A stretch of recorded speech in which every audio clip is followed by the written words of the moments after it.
Hi, this little video is going to show you how I put the rails on my trailer. Worked very good, and hope you enjoy it.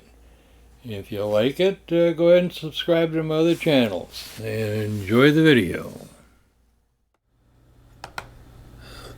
This shows the front panel that I put on there. And I've got it all bolted in. I forgot this one corner, see it's edged up a little bit. I forgot to countersink the deck there for the bolt underneath. But it shows all the bolts. It's kind of hard to get to the underside. And I had to tilt it all the way up in order to get all them bolts in there.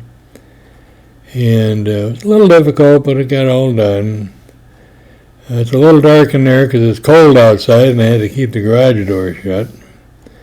Here you can see where I had to jack up the front of it. I actually changed it to a step ladder, and so it would stay up and I was able to crawl underneath.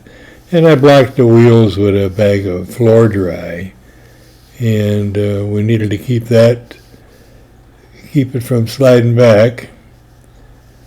And you'll see here on the back wall, that's the back part of the deck I'll be putting on.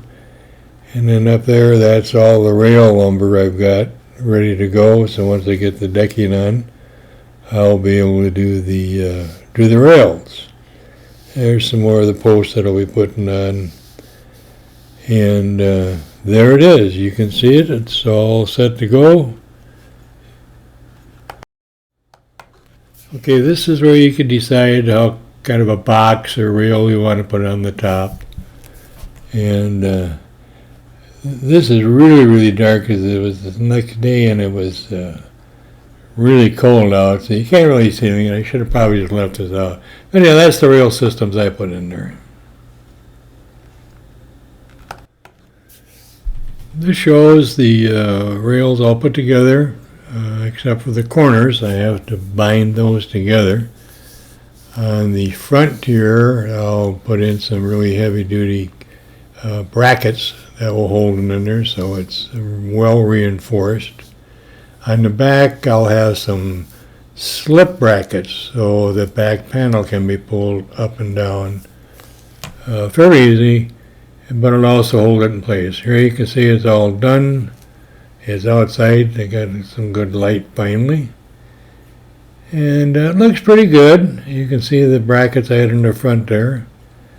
This is the back, and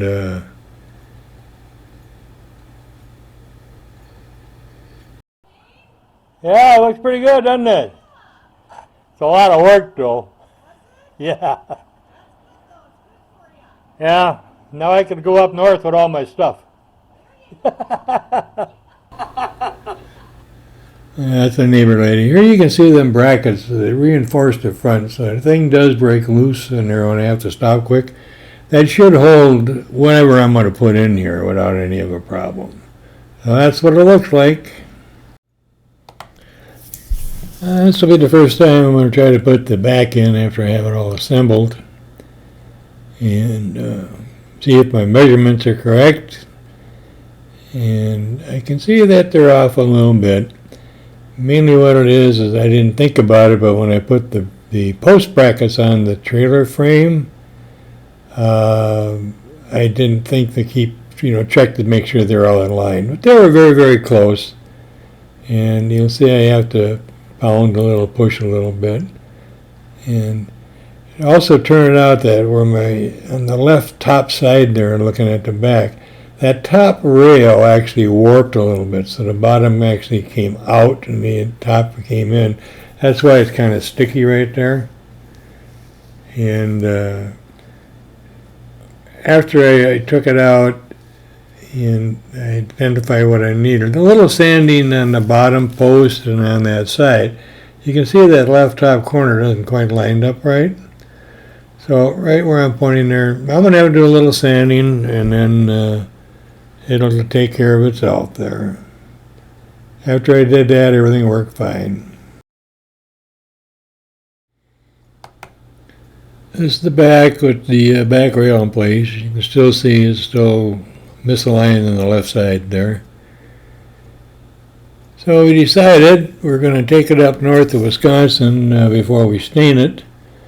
I wanted to run up and back a couple trips. I wanted to run it up loaded, fully loaded, and empty. And everything went fine. And you can see I put a tarp on the top of it, and a little tricky way to do it. Actually, I brought the wrong size tarp. I have to find another one. After we brought it back after a couple trips, I stained it. I used a stain, a no wipe stain. It's a new one. It takes a little longer for it to dry, but what's nice about it is you brush it on and you just leave it.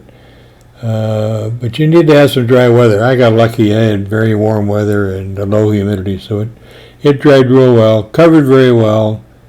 I've had it out in the rain a couple times since then. The water just beads up, so looks pretty good. And I'm well satisfied with it. It carries enough load, and the trailer's good. Like I said, there's plenty of room in it. It's 4 foot wide, 8 foot long. It looks good. Here we got it all set next to the garage and ready to go.